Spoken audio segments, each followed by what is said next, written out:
오늘 말씀은 베드로후서 3장 8절로 가겠습니다. 3장 8절에서 13절 말씀. Second Peter chapter 3 verse 8 to 13. 우리 말씀의 제목도 한번 읽어보겠습니다. 시작. 나를 참으시는 주님. The Lord is patient with me. 이렇게 정했습니다. 사실 오늘 말씀의 본문은 제가 여러분에게 2년 7개월 전에 설교했던 본문입니다. 2020년 12월 첫 주에 제가 설교했던 본문인데, 이제 베드로 전서와 후서를 차례대로 강해하면서 다시 한번 설교하게 되었습니다. 그때 제가 이 본문을 가지고 설교를 시작하면서 이제 미국 오하이오 대학에서 연구조사한 결과를 예화로 이렇게 말씀드린 적이 기억이 납니다. 오늘 우리 예배에 참석하신 성도님 중에 듣지 못한 분들이 또 여러분 계시기 때문에 다시 한번 말씀을 드리려고 합니다. 미국 오하이오 대학 연구팀이 조사를 했는데, 사람이 상처를 입었을 때 빠른 회복을 이제 갖기 위해서는 잘 인내해야 된다는 것입니다. 성질이 급하고 이제 화를 잘 내는 사람은 이 상처가 잘 아물지 않는데요. 실질적으로 98명의 환자, 화상을 입은 98명의 환자를 놓고 조사를 해봤는데요. 8일간 피부의 상처를 조사를 해봤습니다. 그런데 성격이 급한 사람이 차분한 사람보다 상처가 아무는데 4일이 더 걸렸다고 그래요. 4일이. 그러니까 4일 동안 더 고생하는 것입니다. 그 이유가 뭔고 하니, 화를 잘 참지 못하고 성격이 급한 사람은 스트레스 호르몬이 많이 나온대요. 스트레스 호르몬. 코티졸이라고 하는데요. 이 코티졸이 남들보다 더 많이 나오기 때문에 이 코티졸이 상처 회복을 더디게 한다는 것입니다. 그래서 싸움을 자주 하는 사람, 큰 소리로 말하는 사람, 또 다른 사람에게 성급하게 자기 의견만 이렇게 말하고 있는 사람을 조사를 해보니까 모두 다 높은 코티졸이 이제 체크가 되었다고 합니다. 이 코티졸이 많이 나오면 시토킨이라는 이 상처를 치유하는 호르몬이 나오지 못하도록 막는 것입니다. 시토킨이 많이 나와서 치료를 해야 되는데, 이 코티졸이 시토킨의 분비를 억제하는 거예요. 그래서 상처가 더디 회복된다고 합니다. 그래서 또 성격이 급하고 화를 잘 내고 싸움을 잘하는 사람일수록 심장병, 고혈압, 뇌졸중에 노출될 확률이 많다는 거예요. 이것은 연구 결과입니다. 그래서 병에서 빨리 회복되려면 약을 잘 쓰는 것도 중요하지만 차분하게 이제 치유를 받아야 된다라고 이렇게 발표를 했습니다. 이 분노를 잘 통제하는 것이, 우리가 은혜로 살면은 우리의 마음을 다스리지 않습니까? 그것이 치유에도 큰 도움이 되는 것입니다. 하나님을 의지하고 믿음으로 살면 참 여러 가지로 복이 임하는 것 같아요. 오래 잘 참는다는 말의 뜻을 보면은 또 이해가 갑니다. 이 오래 잘 참는다는 이 성경 헬라어의 원어의 의미는 화내기를 더디한다라는 뜻입니다. 이 인내라는 것은 화를 남들보다 더디낸다는 것입니다. 이렇게 풀이가 되고 있습니다. 여러분, 야고보서 1장 12절에 보시면 야고보 사도도 복받는 비결이 어디에 있다고 했어요? 잘 참는 데 있다고 했습니다. 한번 읽어보겠습니다. 시작. 시험을 참는 자는 복이 있나니 이는 시련을 견디어낸 자가 주께서 자기를 사랑하는 자들에게 약속하신 생명의 면류관을 얻을 것이기 때문이라. 아멘. 참 이렇게 생명의 복을 우리가 인내에서부터 얻는다고 말씀하고 있습니다. 오늘 우리 양성구역의 아름다운 찬양을 이제 불러주셨는데, 고린도전서 13장 4절 7절에도 보시면 사랑을 오래 참는 것으로 기록을 합니다. 사랑은 오래 참고 사랑은 온유하며 시기하지 아니하며 사랑은 자랑하지 아니하며 교만하지 아니하며 모든 것을 참으며 모든 것을 믿으며 모든 것을 바라며 모든 것을 견디느니라. 아멘. 우리가 한 영혼을 기도하며 사랑한다는 것은 그 영혼에게 많은 것을 하지 못해도 잘 인내하고 기다려주면 그것이 사랑이라고 기록하고 있는 것입니다. 오래 참는다는 것은 하나님의 성품입니다. 그렇지 않습니까? 사람은 잘 참지 못해요. 그런데 믿음이 들어가면 인내하는 사람으로 변화받게 되는 것입니다. 예. 할렐루야. 오늘 본문에 보면은 잘 인내하지 못하는 성도들이 나옵니다. 거짓 이단 사상에 빠져서 예수 그리스도의 재림을 불신하고 그것을 잘 인내하지 못하는 성도들이 소개되고 있습니다. 베드로는 그들을 향해서 이제 권면의 말씀을 하고 있는 것입니다. 당시 초대교회 성도들은 그리스도의 재림을 아주 조급하게 기다렸습니다. 잘 인내하지 못했습니다. 그 이유가 있었는데요. 그것은 예수님께서도 이 시대가 지나가기 전에 이 일이 다 이루어지리라. 이 십자가를 지시기 전에 그런 말씀을 하셨거든요. 마태복음 24장에 나옵니다. 그래서 이제는 예수님이 다시 오실 때가 되지 않았느냐, 많이 그렇게 생각을 했습니다.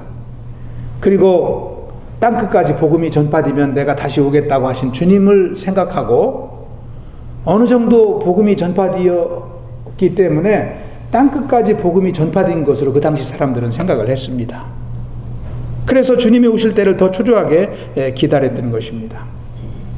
뿐만 아니라 그 당시는 로마 제국의 기독교인들에 대한 탄압이 심했습니다. 그래서 그 고난 가운데 주님의 오실 날을 기다렸던 것입니다. 그런데 주님은 오시지 않았습니다. 자꾸 지체되는 것 같았습니다. 더군다나 이단의 거짓 사상에 빠진 성도들은 아니 주님의 재림은 아예 없는 것이다, 이렇게 잘못된 복음에 넘어져서 주님의 재림을 부인하는 사람도 생겼습니다. 그러니까 교회가 얼마나 혼란스럽겠어요. 성도들이 믿음을 갖고 살기가 어려워져 가고 있었습니다. 베드로는 이러한 성도들을 권면하기 위해서 붓을 들고 오늘 말씀을 전하는 것입니다. 주님의 재림이 지연되는 것 같이 느끼는 세 가지 이유를 기록하고 있습니다. 저 여러분이 오늘 말씀을 통해서 참 우리가 믿음으로 주님의 때를 기다리지만 더욱더 굳건한 신앙 후에 임박한 주님의 재림을 준비하고 기다릴 수 있길 축원합니다. 첫 번째, 주님의 재림을 잘 준비하기 위해서는 주님의 시간을 먼저 잘 이해해야 됩니다. 우리 8절 말씀 다시 한번 합독해 보겠습니다. 8절 시작. 사랑하는 자들아, 주께는 하루가 천년 같고 천년이 하루 같다는 이 한 가지를 잊지 말라. 아멘. 베드로가 이 말씀을 기록하고 있는 것은 거짓 교사들이 영원한 시간이라고 주장하는 이 자연적인 시간도 하나님 앞에서는 초놈에 불과하다는 것입니다. 잠깐에 불과하다는 것입니다. 그래서 재림이 지연되는 것에 대한 거짓된 가르침에 넘어지지 않도록 베드로는 권면하고 있습니다. 여러분, 근본적으로 하나님은 우리의 시간과는 다른 시간을 갖고 계신 분이십니다. 우리는 그것을 깨달아야 되는 것이죠. 그래서 우리가 지루하다고 그래서 주님이 지체하고 계시다라고 생각할 수 없다는 것입니다. 베드로는 시편 90편 4절 말씀을 인용해서 이 말씀을 기록하고 있습니다. 우리 한번 읽어보겠습니다. 시작. 주의 목전에는 천년이 지나간 어제 같으며 밤의 한순간 같을 뿐임이니이다. 아멘. 이 주님의 시간은 우리의 시간과 이렇게 다른 것입니다. 그러므로 우리는 하나님의 섭리를 우리의 시간 개념으로 계산해서는 맞지 않다는 것이죠. 그리스도의 재림이 지체되는 것 같아 보여도 그것은 하나님께는 잠시에 불과하기 때문에 우리는 믿음으로 주님의 때를 기다려야 한다는 것입니다. 두 번째, 주님의 은혜를 기억해야 됩니다. 주님의 은혜를 기억해야 우리가 주님의 재림을 믿음으로 침착하게 준비하며 살아갈 수 있습니다. 우리가 지난주 4절 말씀에서도 보았듯이 거짓 교사들은 뭐라고 그랬습니까? 주님의 재림이 아예 없다고 그랬잖아요. 주님의 재림이 없다고 그랬습니다. 주님이 오시지 않는다라고 아주 공언하고 다녔습니다. 그리고 일부 성도들은 주님의 재림을 부인하지 않았지만 주님께서 오시기를 지체한다 이렇게 말을 했습니다. 그것은 다 모두 주님의 초월적인 시간 개념을 이해하지 못했기 때문인 것입니다. 여러분, 주님의 재림이 지연되는 분명한 이유는 어디에 있을까요? 우리 9절 말씀 한번 다시 합독하겠습니다. 9절 말씀 시작. 주의 약속은 어떤 이들이 더디다고 생각하는 것 같이 더딘 것이 아니라 오직 주께서는 너희를 대하여 오래 참으사 아무도 멸망하지 아니하고 다 회개하기에 이르기를 원하시느니라. 아멘. 여러분, 베드로 사도는 분명하게 주님께서 지체하시는 이유에 대해서 기록을 하고 있습니다. 그리스도의 재림이 지연되는 이유는 하나님이 능력이 없으셔서도 아니고 그 이유는 한 가지, 아무도 멸망하지 않기를 원하시고 다 회개하기를 원하시기 때문이다. 이렇게 분명하게 기록을 하고 있습니다. 다시 말씀드리면 하나님은 모든 영혼을 다 구원하기를 원하신다는 거죠. 구원하기를 원하신다는 거. 여러분, 사도행전 16장 31절에 보면은 감옥에 있던 바울과 실라가 감옥에서 나와서 뭐라고 선포합니까? 주 예수를 믿으라. 그리하면 너와 네 집이 구원을 받으리라. 여러분, 우리가 먼저 믿은 자로서 복음을 전하고 권하며 살아가잖아요. 그런데 전도가 쉽습니까? 쉽지 않습니다. 많은 사람들이 복음을 받아들이기를 원하지 않습니다. 하나님은 모든 인생을 구원하길 원하시지만 오늘날에도 많은 사람들이 제각기 자기의 길을 가고 있습니다. 멸망의 길을 가고 있는 것입니다. 하나님의 은혜를 경험하지 못하고 자기 길을 고집하는 것입니다. 하나님은 그것을 안타까워하시는 거예요. 안타까워하시며 재림의 때를 늦추시고 한 명이라도 더 구원하길 원하신다는 것을 베드로 사도는 그 심정에 동참하고 그 심정을 성도들에게 전하고 있는 것입니다. 여러분에게 이 베드로의 마음이 전해지십니까? 네. 우리는 전해져야 돼요. 그 하나님의 마음이 우리 심령 안에 자꾸 전해져야 돼요. 그것을 하나님의 마음을 깨닫는 사람은 하나님의 은혜를 기억합니다. 이것이 하나님의 은혜구나. 나를 구원하신 것도 나를 기다리시며 나를 얼마나 기다리셨을까요? 여러분이 하나님을 생각했을 때 그날 그 즉시 구원해 주셨어요? 하나님의 이름을 처음 들었을 때 구원받은 사람은 아무도 없을 것입니다. 방황하고 부인하고 불순종하고 다시 곁길로 가고 그 순간순간 하나님은 인내해 오시면서 저와 여러분을 자녀로 품어주신 것입니다. 자녀로 살지만 또 때로는 넘어지고 말씀과 또 하나님을 예배하는 삶을 게을리할 때도 하나님은 기다리시고 다시 말씀의 자리로, 예배의 자리로 인도하셨잖아요. 하나님의 인내의 사랑입니다. 그리고 지금도 우리가 구원의 확신 가운데 주님을 예배하고 따라가지만 지금도 우리를 기다리시는 것이 하나님의 은혜인 것을 알아야 돼요.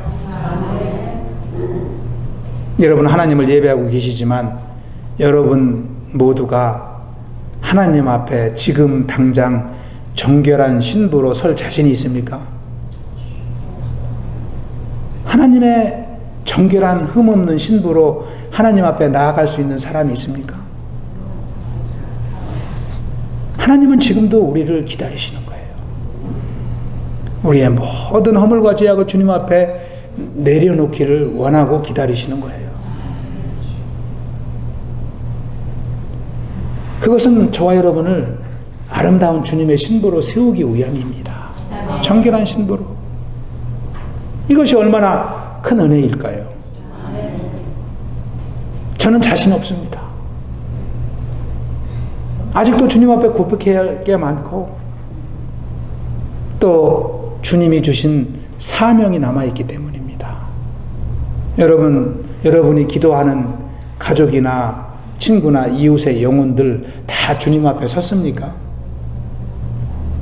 그런데 주님 오시면 어떻게 돼요? 그런데 주님은 기다려 주시잖아요. 기다려 주시잖아요. 이 주님의 기다림이 있네. 그 주님의 기다리심이 은혜가 아닐까요? 우리에게 더 일할 기회를 주시는 거예요. 아직도 우리에게 할 일이 남아있는 것을 주님은 아시기 때문에 기다리시는 거예요. 여러분 오늘 저녁 주님이 오시면 어떻게 할 거예요? 우리는 늘 주님의 은혜를 알고 주님 맡겨주신 일을 게을리해서는 안 된다는 것입니다.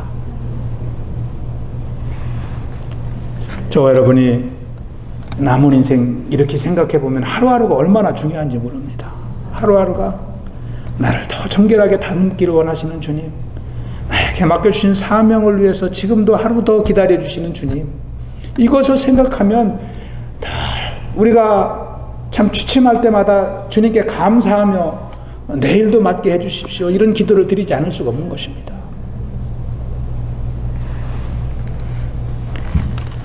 저와 여러분이 은혜로 남겨주신 남은 인생 축복 속에 살아갈 수 있게 축원합니다. 세 번째로 우리는 주의 날을 사모하며 살아가야 될 것입니다. 주님의 재림은 도둑같이 아무도 모르게 임한다고 기록하고 있습니다. 뿐만 아니라 그날에는 하늘과 땅까지도 하나님의 심판을 받아 모두 멸망하게 됩니다. 여러분 10절 말씀 또 함께 읽어보겠습니다. 10절 말씀 시작. 그러나 주의 날이 도둑같이 오리니 그날에는 하늘이 큰 소리로 떠나가고 물질이 뜨거운 불에 풀어지고 땅과 그 중에 있는 모든 일이 드러나리로다. 아멘. 이와 같이 모두 멸망하게 됩니다. 그래서 베드로는 이 땅에 사는 성도들을 향하여 주님의 재림을 대비하도록 권면하고 있습니다. 어떻게 권면합니까? 11절로 13절 말씀 우리 또 읽어보겠습니다. 11절로 13절 시작.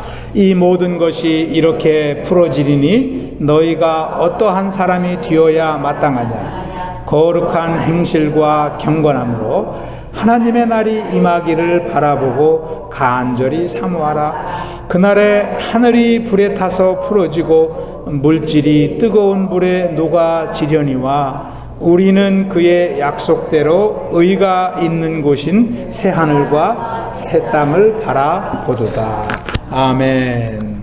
11절에 보시면 먼저는 거룩하게 살아가라고 했습니다. 거룩한 행실과 live holy 이렇게 말씀합니다. 거룩하다는 의미는 구별되다는 뜻이잖아요. 구별되다. 저속한 것이나 불경스러운 것들과는 구별된 삶을 살아가는 것을 거룩하다고 합니다. 거룩하신 하나님은 그의 택하신 백성들을 거룩하게 하셨습니다. 그리고 거룩한 백성이라고 부르셨습니다. 베드로전서 2장 9절 우리가 나눈 말씀입니다마는 그러나 너희는 택하신 족속이요 왕 같은 제사장들이요 거룩한 나라요 그의 소유가 된 백성이니. 하나님은 우리를 거룩한 자녀로 세워주신 것입니다. 이 거룩하다는 것은요, 우리 마음에 있는 추상적인 개념이 아니라 우리의 삶 가운데 우리가 순종되어져야 되는 실제적인 행실을 가리키고 있습니다. 베드로전서 1장 15절에 보시면 오직 너희를 부르신 거룩한 이처럼 너희도 모든 행실에 거룩한 자가 되라. 그래서 우리가 삶 가운데 참 거룩함이 드러나야 된다는 것이죠. 이것이 바로 주님의 마지막 때를 기다리는 성도의 삶인 것입니다. 우리 코브교회 성도님들이 하나님의 백성으로서 우리가 부정한 것, 불경스러운 것들을 멀리하고 거룩한 하나님의 자녀로 살아갈 수 있기를 축원합니다. 두 번째는 경건하게 살라고 말씀합니다. 11절 마지막에 보시면 경건함으로 그랬습니다. 거룩한 행실과 경건함. 거룩한 것은 holy라고 되어 있고 경건한 것은 영어 성경에 보면은 godly라고 되어 있습니다. godly live. 하나님의 자녀로서 하나님의 성품에 맞게 살아가라는 것이죠. 경건이라는 단어는 이 두 단어에 합해진 것입니다. 족해라는 단어와 예배드린다라는 단어의 합성어입니다. 경건이라는 단어는. 그래서 경건이라는 원래 성경의 의미는 가치 있는 좋은 예배를 드린다, 그런 뜻입니다. 함께 해보겠습니다. 가치 있는 좋은 예배를 드린다. 예, 하나님께 이제 예배 드리는 것을 경건이라고 이렇게 표현하고 있습니다. 성도는 도둑같이 임할 주의 날을 준비하기 위해서 세상의 죄악을 멀리하고 하나님을 섬기며 경건한 삶을 살아야 됩니다. 이 하나님의 나라를 기다리는 성도의 자세가 바로 경건입니다. 또 세 번째는 새하늘과 새 땅을 사모하는 삶을 살아야 됩니다. 우리 13절에 보시면 우리는 그의 약속대로 의가 있는 곳인 새하늘과 새 땅을 바라보도다. 하나님께서 이 땅과 하늘을 다 멸하신 후에 새하늘과 새 땅을 창조하실 것입니다. 우리는 그 때를 바라보아야 된다는 것입니다. 모든 인생이 이 땅에서 한평생 살다가 하나님 앞에 가면은 다 결산을 하지 않습니까? 생명책에 기록된 대로 다 결산을 받는다고 그랬습니다. 이 땅에서 어떻게 살았는지를 다 계수받는 것입니다. 그래서 시인은 시편 90편 12절에서 이렇게 기록을 하고 있습니다. 우리 함께 한번 읽어보겠습니다. 시작. 우리의 일생이 얼마나 짧은지 헤아릴 수 있게 하셔서 우리가 지혜로운 마음을 얻게 하소서. 아멘. 시인은 그렇게 기도합니다. 하나님, 이 짧은 인생을 살아가는 동안 우리를 지혜롭게 하여 주시옵소서. 그래서 하나님 앞에 서는 날 우리의 허물을 책망받지 않도록 하나님, 우리가 이 땅을 지혜롭게 하루하루 살아갈 수 있도록 지켜 주시옵소서. 그렇게 기도하는 것입니다. 결산의 시간은 아무도 예측할 수가 없습니다. 하나님이 언제 계산하실지는 몰라요. 그렇기 때문에 우리는 늘 준비하는 자세가 필요하다는 것입니다. 히브리서 기자도 히브리서 9장 27절에서 한 번 죽는 것은 사람에게 정하신 일이요 그 후에는 심판이 있으리니, 그렇게 기록을 하고 있습니다. 예수님께서도 마태복음 25장에 보시면 게으른 종이 주인으로부터 내어 쫓김을 당하는 그러한 비유의 말씀을 하십니다. 그러면서 청지기적인 삶을 감당하지 못하면 결산의 날에 대가를 받는다는 것을 말씀하시죠. 이 마지막 때를 준비하는 저와 여러분에게 주시는 동일한 말씀이라고 믿습니다. 저와 여러분이 하루하루 지혜롭게 살아갈 수 있길 축원합니다. 주님의 날을 사모하며 또 결산의 날을 대비하는 삶이 되시길 축원합니다. 우리가 반드시 알 수 있는 것은 주님의 날은 언제 오실지는 모르지만 반드시 오신다는 거예요. 반드시 오신다는 거예요. 모든 인생에 대한 하나님의 심판은 반드시 정해져 있다는 것입니다. 우리가 그것을 깨닫고 슬기로운 다섯 처녀와 같이 등불에 기름을 준비하고 하루하루 승리하는 삶을 살아갈 수 있길 축원합니다. 오늘 말씀을 정리합니다. 우리에게 주어진 시간을 어떻게 관리하느냐에 따라서 우리는 지혜롭게 살아갈 수도 있고 또 어리석게 살아갈 수도 있습니다.